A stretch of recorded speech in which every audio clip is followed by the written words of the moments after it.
Art. Hi, Beck Ann here. Thank you for stopping by my channel, Beck and Sam Crafting Fun, to see what I was up to. I'd love for you to give me a like and subscribe. I was getting ready to do my Craft Roulette card for episode 237. And this week, the project is a pop-up card. The color is Trick or Treat, the element is Boutique, and the random is Jewelry. And I was pretty surprised at these parameters, but I started thinking about it. And I thought of this painted glass. This is a Stampin' Up set, and it has some really beautiful dies.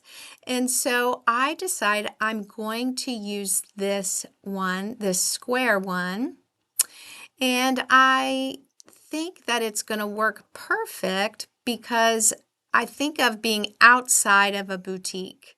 And there are some other dies included with this, but I think that might be just a little too much, so I stick with this square one.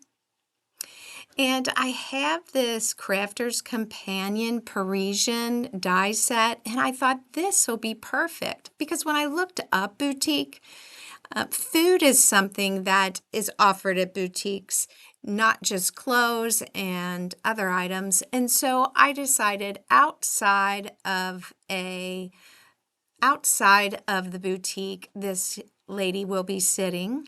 So you see me getting some things together. I cut out a black frame and I started fussy cutting some of the flowers out of that paper. That's some retired Stampin' Up! Paper.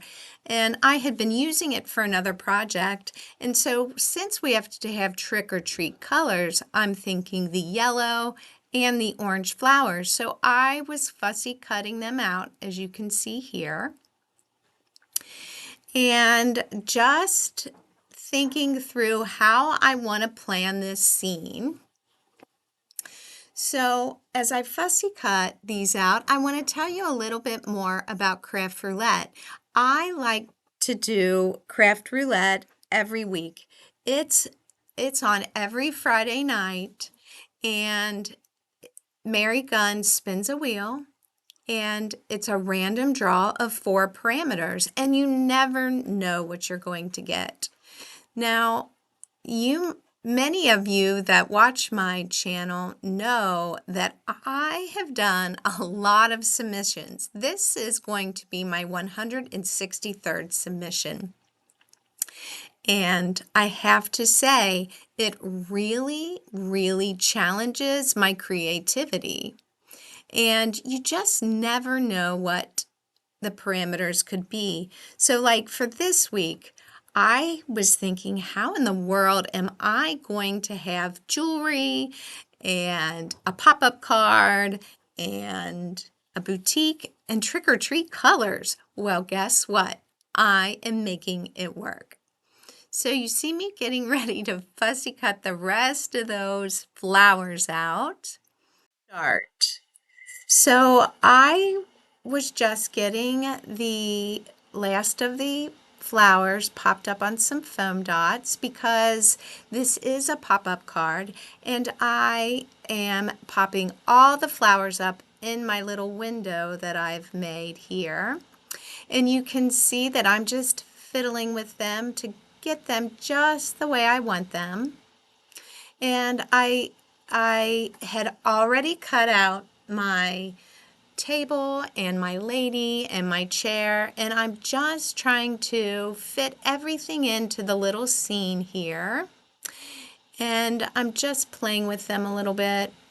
And I realize that my lady, she needs something, a yellow flower behind her head, because I feel like with her being in front of the orange flower, it's a little too dark and she kind of blended into the flowers. So I decide that I want to put a yellow flower behind her head so that she really shows up a little more.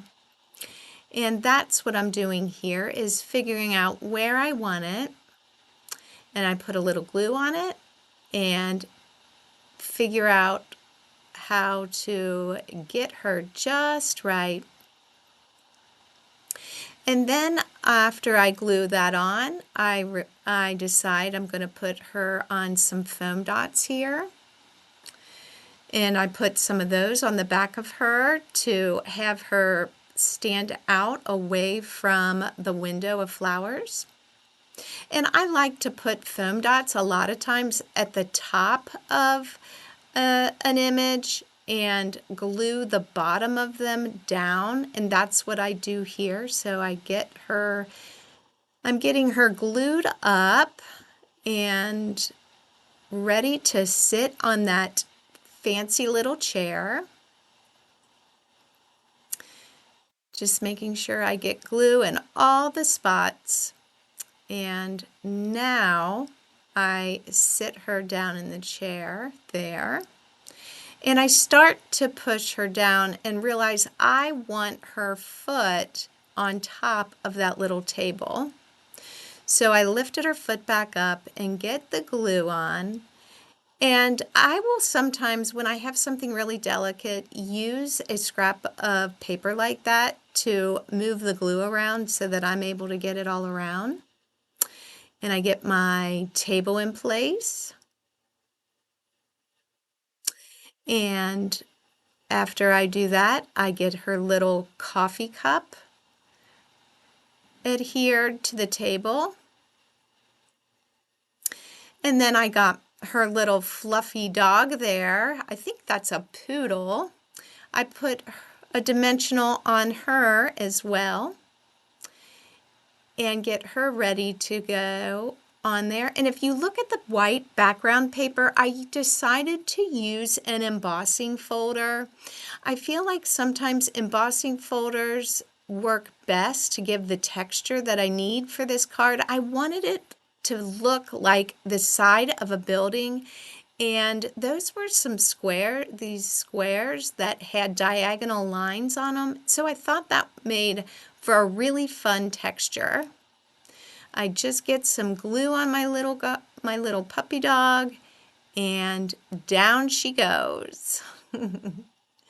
So really my scene is complete, and all I have to do is get that on some cardstock. And I used a Gina Marie die to cut that out, some black paper, and I'm adhering it to an orange panel. I think that's called Pale Papaya, and I wanted to make sure I used orange since the project was the pop-up card. I've got that done, and my colors, I've got the orange and black and white and a little bit of yellow and green. I really think those are good trick-or-treat colors. And if you look really closely, I have put some gems on her ear for an earring and 2 on her shoes. So that is my jewelry random, and I've completed it. I'm happy. I hope you're having a great crafty day, and until next time, I'll see you soon. Bye for now.